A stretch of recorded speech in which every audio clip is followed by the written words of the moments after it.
সমস্ত খেলার খবর সবার আগে পাওয়ার জন্য সাবস্ক্রাইব করুন গো স্পোর্ট চ্যানেলটিকে।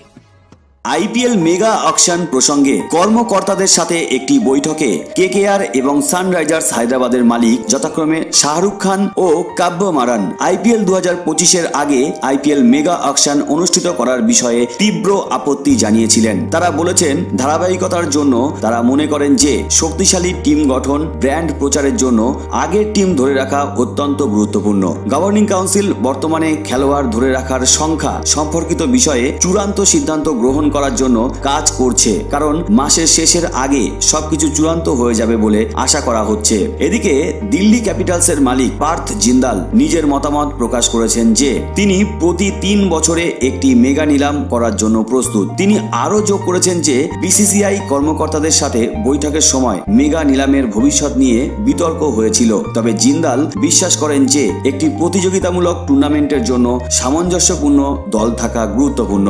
বৈঠকে ইম্প্যাক্ট প্লেয়ার রুল নিয়েও কথা হয়। কয়েকটি ফ্র্যাঞ্চাইজি এটি থেকে পরিত্রাণ পেতে চেয়েছিল, কারণ এটি অলরাউন্ডারদের খেলাটাকে সীমাবদ্ধ করে, তবে বিসিসিআই আগামী মরশুমেও এটি রেখে দিতে পারে। এদিকে প্রতিটি ফ্র্যাঞ্চাইজির বাজেটও বাড়ানোর সম্ভাবনা রয়েছে এবং বিসিসিআই যখন খেলোয়াড় ধরে রাখার নিয়ম চূড়ান্ত করবে তখন এর বিশদ প্রকাশ করা হবে। সুতরাং যেটা বোঝা গেল, board of control for cricket in India অর্থাৎ বিসিসিআই কর্মকর্তারা আইপিএল 2025-এর আগে মেগা নিলাম আয়োজনের বিষয়ে তাদের অবস্থান পরিবর্তন করার পরিকল্পনা করছেন না, অর্থাৎ সবকিছু ঠিকঠাক থাকলে মেগা নিলাম অনুষ্ঠিত হচ্ছেই। সো বন্ধুরা, এই বিশেষ গুরুত্বপূর্ণ ভিডিওটি সকল বন্ধুদের মধ্যে শেয়ার করে তাদেরকেও জানার সুযোগ করে দিন। সঙ্গে থাকার জন্য অনেক ধন্যবাদ।